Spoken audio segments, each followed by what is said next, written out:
Feliz sábado. É muito bom a gente ver a igreja retomando aí as suas atividades, né? Estamos ainda em tempo de isolamento social, ainda não tem uma vacina para o novo coronavírus, mas, no entanto, a vida não pode parar, né? Não podemos parar uma atividade essencial que é a igreja do Senhor. Às vezes se coloca a padaria como atividade essencial, o mercadinho como atividade essencial, a construção civil entra como atividade essencial, a igreja também é atividade essencial, porque a igreja, ela conecta as pessoas a Deus, e conectando as pessoas a Deus também ajuda na cura das doenças e principalmente na doença espiritual. Mas eu quero convidar você a abrir a palavra do Senhor no livro de São Marcos, no capítulo 10, no versículo 46 em diante. Nosso culto sempre é gravado e depois transmitido através do canal da igreja no YouTube. Então, para você também que vai acompanhar o nosso culto, que Deus abençoe a sua vida, e eu espero que a palavra de Deus também toque o seu coração nesta manhã. O livro de Marcos, capítulo 10, no versículo 46 em diante, está escrito assim: Foram para Jericó. Quando ele saía de Jericó, juntamente com os discípulos e numerosa multidão, Bartimeu, cego, mendigo, filho de Timeu, estava sentado à beira do caminho. E ouvindo que era Jesus, o Nazareno, pôs-se a clamar: Jesus, filho de Davi, tem compaixão de mim. E muitos o repreendiam para que se calasse, mas ele gritava cada vez mais: Filho de Davi, tem misericórdia de mim. Esse texto é um texto muito conhecido, é um texto bíblico muito conhecido. Há muitas canções já foram feitas com esse texto bíblico. Há uma, inclusive, que eu não lembro quem é o intérprete da canção, talvez Patrícia saiba quem é que o intérprete da canção, ele canta: Jesus, filho de Davi, tem compaixão de mim. Tem compaixão de mim. Robson Fonseca também entoa essa canção ao Senhor. Mas Jesus estava entrando em Jericó. O ministério de Cristo, ele entrava e saía das cidades, porque Deus ama as cidades. As cidades não foram planejadas por Deus. Talvez a gente perceba hoje as edificações e a gente pense que houve um planejamento da parte de Deus para que nascessem as cidades. Mas as cidades não foram planejadas por Deus. O campo foi planejado por Deus, não a cidade. A cidade é obra humana. Deus planejou o campo e o homem planejou as cidades. Nas cidades, o pecado da humanidade se avoluma, porque as pessoas se aglomeram, criam hábitos nefastos e com isso o pecado termina se alastrando muito mais. É claro que também o pecado já está muito denso no campo, mas Deus ama as cidades por causa dos seus moradores. Jesus, em seu ministério, ele entrava e saía das cidades. Era comum ver Jesus entrando e saindo das cidades. Jesus, dessa vez, estava entrando em Jericó. Jericó não era a velha Jericó, era a nova Jericó. A velha Jericó havia sido destruída pelos invasores cristãos lá na saída do Êxodo. A nova Jericó ficava a cerca de 1.600 metros de distância da antiga Jericó. E ali existia uma cidade bonita. Essa cidade era uma cidade bonita, era uma cidade verde. Tinha ali fontes de águas termais. Tinha alguns moradores ilustres naquela cidade. Entre eles, Herodes o Grande tinha uma casa ali em Jericó. Acredita-se que quando Deus puniu de uma enfermidade mortal, ele se refugiou em Jericó tentando encontrar cura. Existia ali também muitos coletores de impostos e um misto de gente naquela cidade. Jericó também tinha sacerdotes como residentes, tinha soldados romanos, coletores de impostos e muita gente. Mas a palavra deixa bem claro que Bartimeu estava no lugar onde sempre esteve, à beira do caminho, sentado à beira do caminho em um dia normal. pedindo esmola. As pessoas que passavam por ali, algumas davam esmolas, outras não. Nos dias de hoje, a gente tem muita dificuldade em dar esmolas. A gente tem dificuldade, porque a gente nunca sabe a origem dos pedidos, quem está pedindo. Algumas pessoas que se aproveitam dos outros para pedir sem necessidade alguma, né? Temos dificuldade, mas é claro que também doamos. Mas ali estava o cego Bartimeu pedindo esmolas à beira do caminho, e a palavra diz que ele era cego, mendigo e filho de Timeu. Quando alguém, nos tempos bíblicos e alguns dias também atrás, queriam saber quem era uma pessoa, logo ela perguntava quem era o pai. É filho de quem? Porque dependendo de quem fosse filho, o tratamento seria diferenciado. Você pode fazer um teste, por exemplo, quando você for para qualquer loja, ou você for para um banco, por exemplo, você, se usar, os homens, uma bermuda e uma sandália havaiana, vai ter um tratamento. Porém, se colocar um terno e uma gravata, vai ter outro tipo de tratamento. Por isso que a Bíblia aqui diz assim, ele era cego, mendigo e filho de Timeu. Quem era Timeu? Timeu não era um cidadão reconhecido na cidade, não era alguém que tinha uma certa fortuna, porque se fosse, o filho não estaria à beira do caminho pedindo esmola. Então quem era Timeu? Timeu possivelmente era alguém muito pobre, a ponto do filho precisar pedir esmolas, né? Então esse cego era alguém que estava à beira do caminho, fazendo o que sempre fez, sentado à beira do caminho, em um dia normal, pedindo esmola, e de repente ele ouve um barulho. Se tem algo que o cego tem, e tem muito, é ouvido bom. Eles ouvem muito bem. E através do ouvido, eles conseguem desenvolver também outros sentidos, como a percepção. O cego ele consegue saber de onde está vindo a voz, em que altura a pessoa tem, mais ou menos que altura a pessoa tem, se ela é alta, se ela é baixa. Ele consegue saber se a pessoa está sentada, se está em pé. Ele consegue saber se a pessoa está se movimentando com velocidade ou está caminhando devagar. Enfim, consegue desenvolver uma percepção enorme. E ali estava esse cego.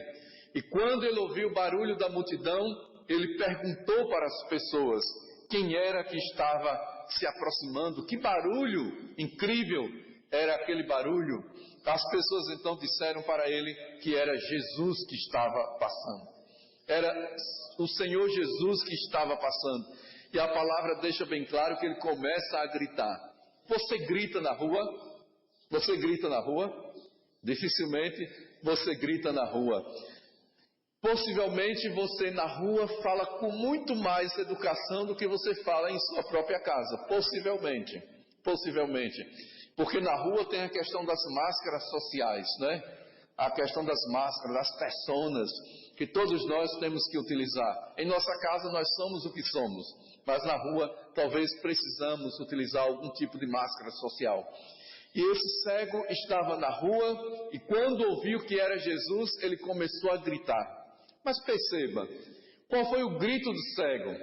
O cego disse assim: Jesus, filho de Davi, tenha compaixão de mim. Por que ele não disse apenas, Jesus tem compaixão de mim? Por que foi necessário ele dizer, Jesus, filho de Davi? Quando ele diz filho de Davi, ele estava reconhecendo que era o Messias prometido. Ele estava reconhecendo que era o Deus que havia sido prometido através das profecias messiânicas, que nasceria um renovo de Davi, e que esse renovo dominaria o mundo. Ele estava reconhecendo que era essa pessoa que estava passando ali. Então a multidão estava também ao lado de Jesus, mas talvez muitos da multidão não acreditavam que ele era o Filho de Deus. Estavam ali apenas pelo pão, pelo peixe, pela água, pelo milagre, mas o cego que estava à beira do caminho, ele acreditou que aquele era o Filho de Deus. Agora, o que me chama a atenção é que mesmo diante dos pedidos da multidão para que o cego se calasse, o cego não se calou. Porque o cego sabia que ali estava a oportunidade de toda uma vida. Eu não sei se já chegou na sua vida o dia em que você disse assim: esse dia hoje foi ou está sendo o dia mais especial da minha vida. O melhor dia para mim. Talvez foi no nascimento do filho ou da filha. Talvez foi quando passou no vestibular, ou quando conquistou o emprego. Eu não sei que dia foi esse. Ou quando começou também a namorar, né? Eu vejo alguns jovens aqui, quando enfim conseguiu namorar aquela menina ou aquele menino. Esse foi o dia mais especial. Mas aquele dia era o dia mais especial da vida do cego. Por quê? Estava passando ali alguém especial que poderia fazer muito na vida dele. O que me chama a atenção não é o que o cego faz. O que me chama a atenção é o que Jesus faz. É o que Jesus faz. Suponhamos que passasse aqui o presidente da República, o atual ou um dos anteriores, passasse exatamente aqui nessa rua, e quando os homens importantes desse mundo caminham, sempre tem numerosa multidão, sempre tem um número grande de assessores, numerosa multidão que sempre acompanha. Imagine que alguém estivesse gritando, e que essa pessoa que estivesse gritando fosse um cego e mendigo. Alguém pararia para escutar o cego? Para dizer assim: o que é que você quer?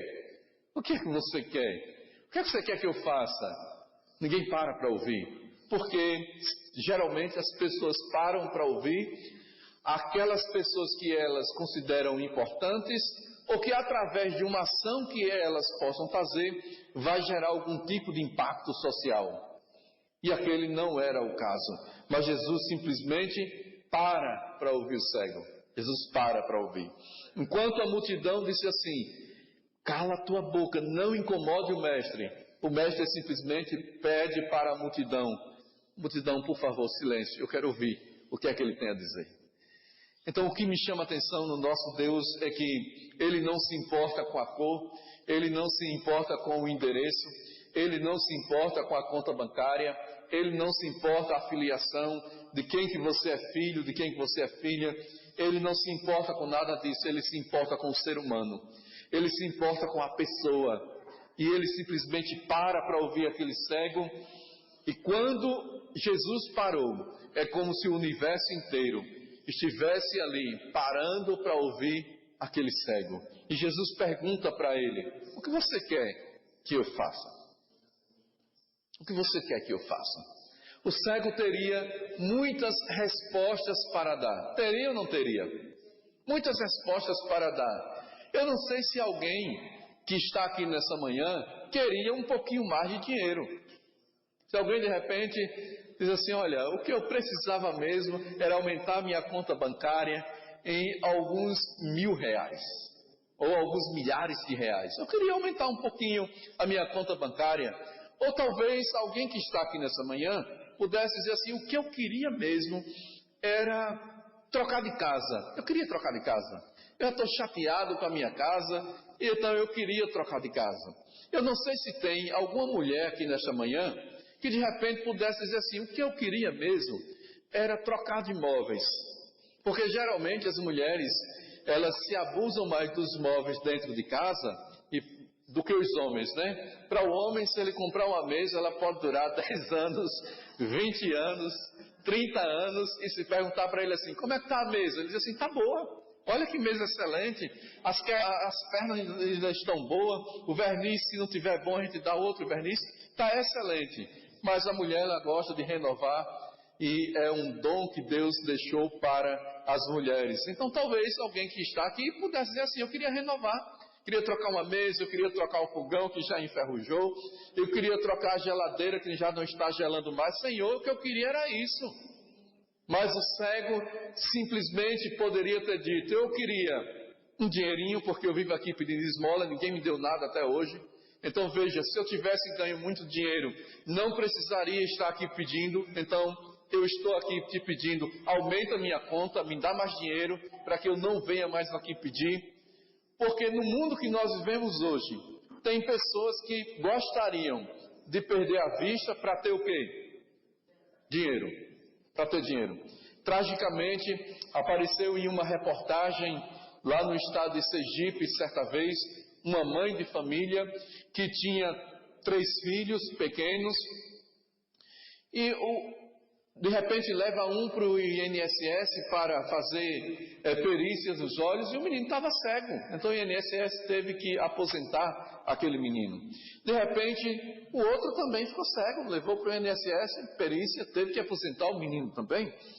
Aí de repente leva o terceiro para o INSS, cego também. Mas a mãe não tinha problema com cegueira, o pai não tinha problema com cegueira, só os filhos que tinham problema com cegueira. E o que descobriram depois? A cegueira foi provocada.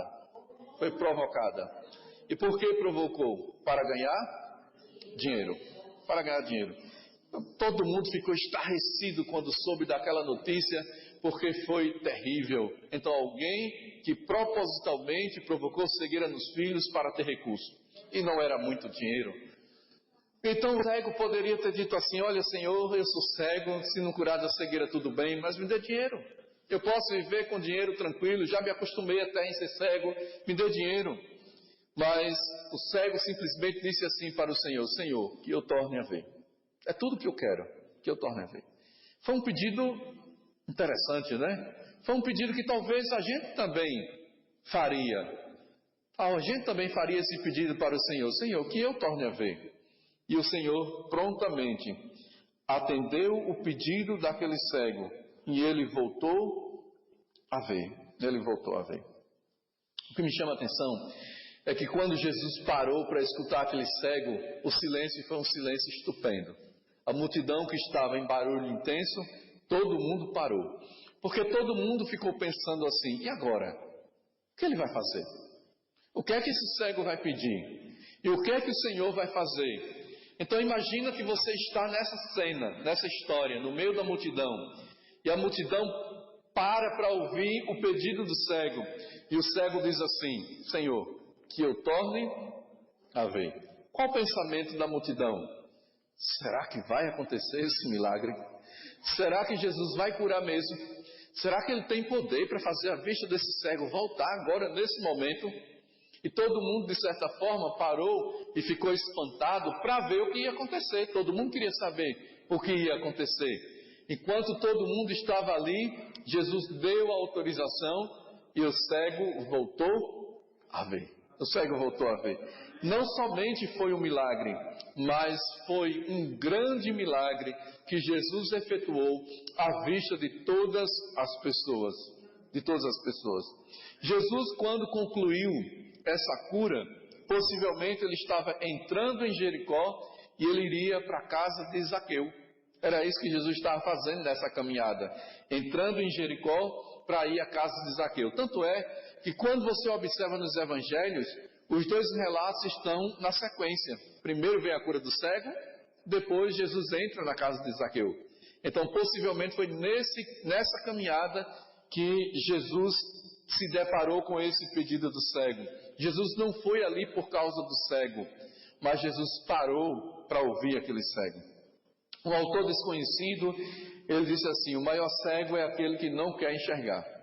O maior cego é aquele que não quer enxergar. E às vezes parece melhor não querer enxergar. Às vezes parece melhor não enxergar. Por exemplo, alguém tem um problema.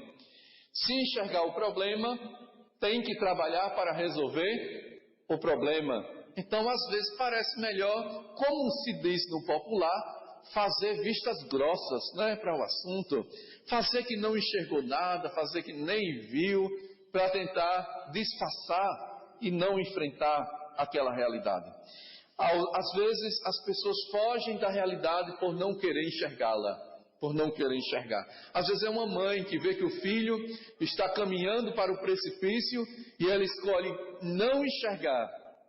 Porque se não enxergar, não precisa fazer nada. É aquele velho faz de conta. Vamos fazer de conta que nada está acontecendo, mas o mundo está desmoronando na vida do seu filho.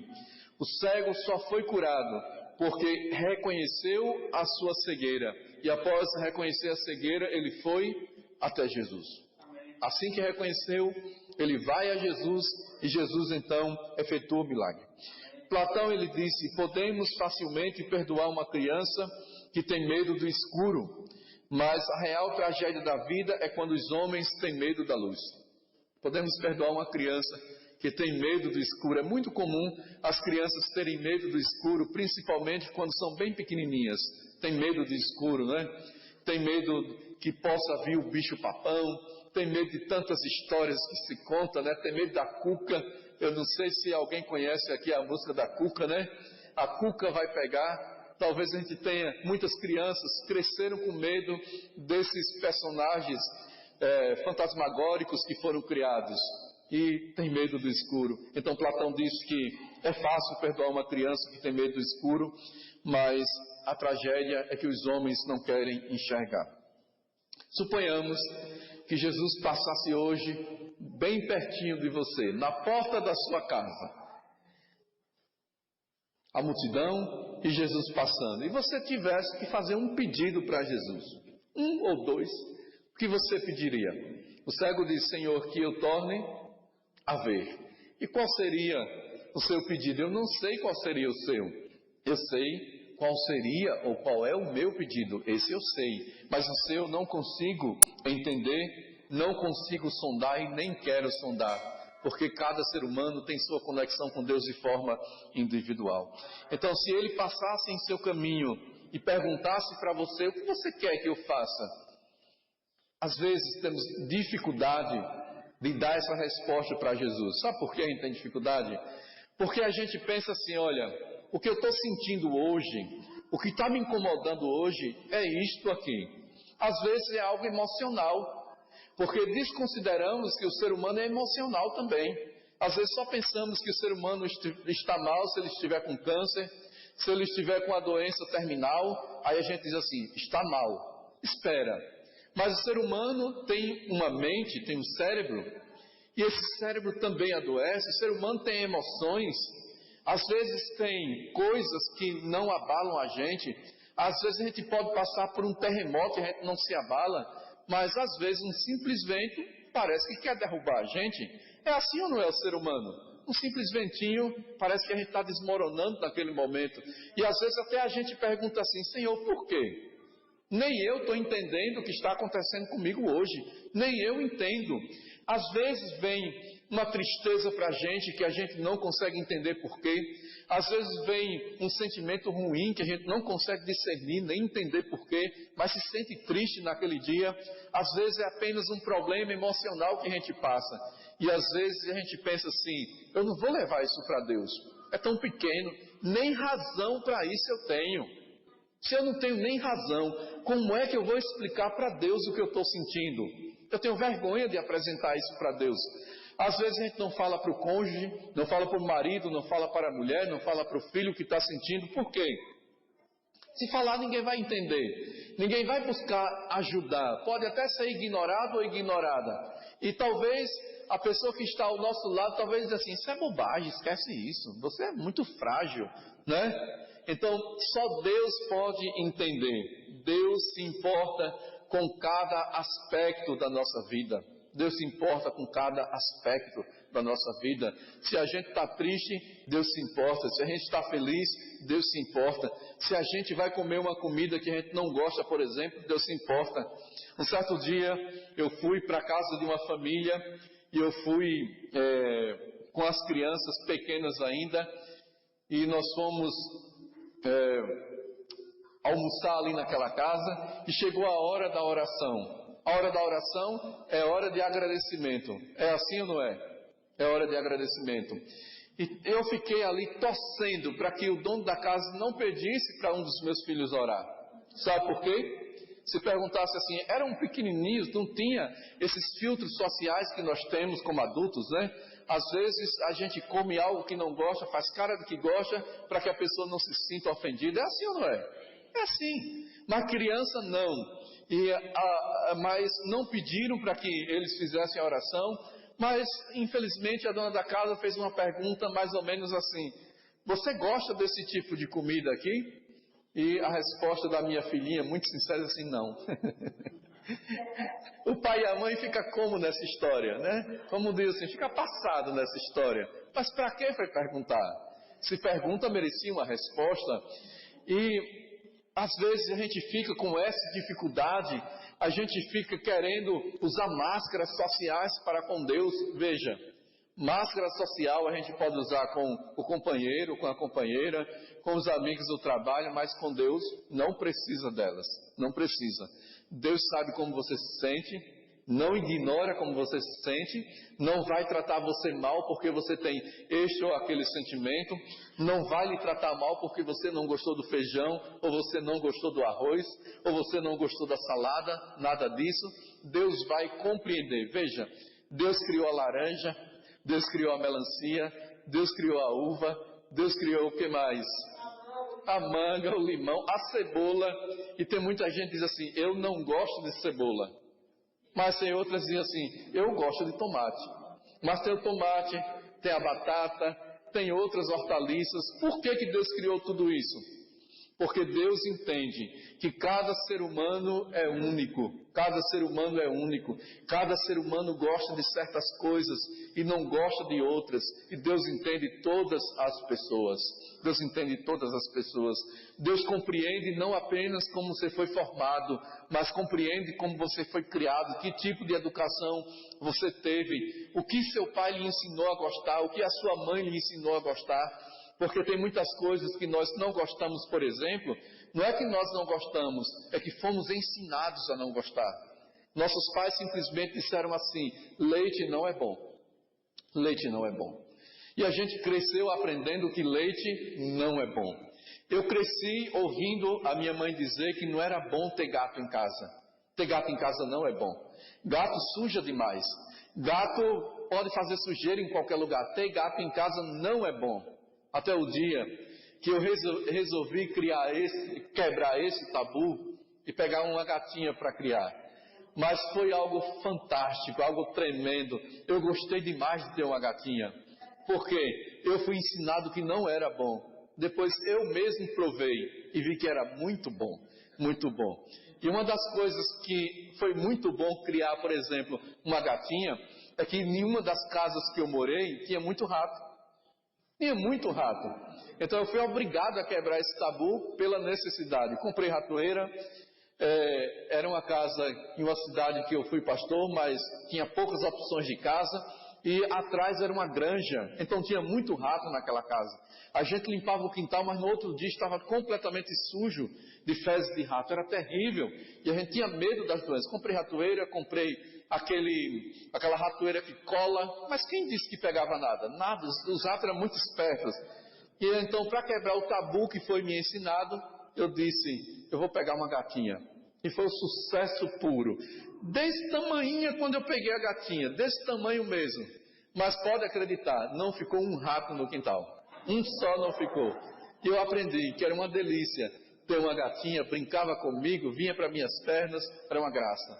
Então tem muitas coisas que estão na nossa identidade como pessoa, não porque a gente é assim, não porque nos ensinaram a ser assim. E às vezes a gente tem que desaprender certas coisas e tem que pedir misericórdia a Deus para desaprender umas e aprender outras coisas. Talvez a nossa necessidade não seja trocar de imóveis, não seja financeira. Talvez a nossa necessidade seja buscar mais a presença de Deus. Senhor Deus, que eu enxergue mais ao Senhor, que o Senhor me devolva a espiritualidade, porque tem muito tempo que eu já não enxergo mais. Tem muito tempo que eu vou à igreja, mas não sinto alegria de ir para a igreja, mas sei que preciso ir, então eu vou, mas não sinto mais alegria, não tenho mais prazer em estar ali, Senhor Deus. Me dá alegria de estar na Tua presença. E essa é uma necessidade. Às vezes a gente tem vergonha de dizer isso. Por que tem vergonha de dizer isso? Até o salmista Davi disse, Senhor, restitui em mim a alegria da Tua salvação. Até Davi disse. E às vezes a gente tem vergonha de dizer isso. Às vezes nós precisamos dizer, Senhor, restitui em mim a alegria da Tua salvação. Senhor, que eu me aceite mais. Às vezes a gente precisa se aceitar um pouco mais. A gente vive num mundo que se importa tanto com o que as pessoas dizem que deixa de viver. Quem está vivendo é você ou é o outro? É você. tantas pessoas para dar opinião acerca da nossa vida, o que a gente faz, o que a gente deixa de fazer, e as pessoas querem definir a nossa roupa, a nossa comida, os nossos passos, que carro eu vou comprar, as pessoas querem dar opinião em tudo. Mas quem está vivendo? É você. Então é você que tem que tomar as rédeas da sua vida e viver não aquilo que os outros querem que você viva, mas viver o que Deus quer que você viva.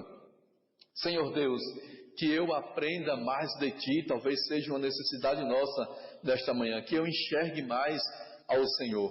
O cego teve um grande privilégio quando abriram os seus olhos, quando foram reabertos pelo Senhor. A primeira pessoa que ele viu foi Jesus, bem na frente dele. Foi Jesus, bem na frente. A gente precisa aprender a enxergar Jesus pelos olhos da fé, porque quando Ele está em nossa vida, todos esses temores vão desaparecendo e vamos aprender a viver uma vida de acordo com o que Deus espera para cada um de nós. Que Deus te abençoe nesta manhã, que Deus continue fortalecendo a minha e a sua fé.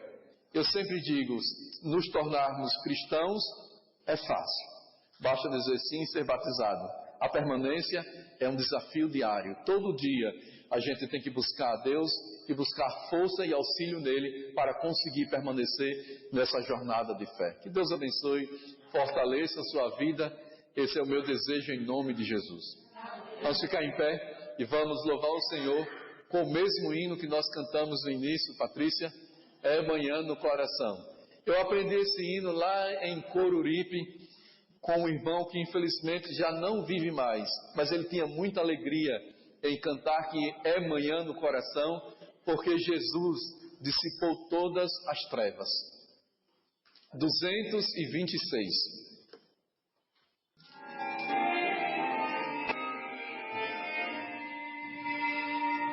A escuridão da noite agora é sol, é manhã no coração. Hoje a luz e um último arrebol, é manhã no coração. É manhã, sim, é manhã no coração. Por Jesus as trevas todas dissipou. Doces hinos cantarei, por Jesus hoje é meu rei. É manhã, sim, é manhã no coração. Posso ouvir os passarinhos a cantar. É manhã no coração. É como um bondaçoso mar, é manhã no coração. É manhã, sim, é manhã no coração. Com Jesus as trevas todas dissipou. Doces hinos cantarei, por Jesus hoje é meu rei. É manhã, sim, é manhã no coração. Com Jesus eu tenho um paraíso em mim. É manhã no coração. Meus deveres com amor eu cumpro enfim. É manhã no coração. É manhã, sim, é manhã no coração. Por Jesus as trevas todas dissipou. Hinos cantarei, por Jesus hoje é meu rei. É manhã, sim, é manhã no coração. Sou feliz, pois encontrei meu Salvador. É manhã no coração. E com Ele está no lar de amor. É manhã no coração.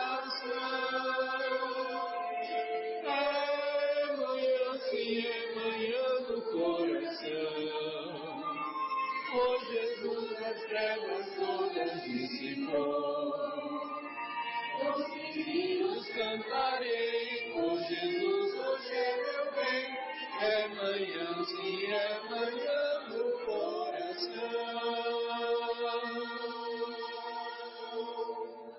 Querido Pai Celestial, o hino que nós entoamos ao Senhor diz que é manhã no coração, porque o Senhor dissipou as trevas. Amém. Senhor Deus, assim como o Senhor dissipou as trevas na vida daquele cego, nós te pedimos também, Senhor Deus, que dissipe as trevas em nossa vida. Nós te amamos, Senhor Deus, porque o Senhor nos conhece e mesmo assim nos aceita, nos compreende e nos aceita como nós somos e procura nos transformar segundo a tua imagem e semelhança.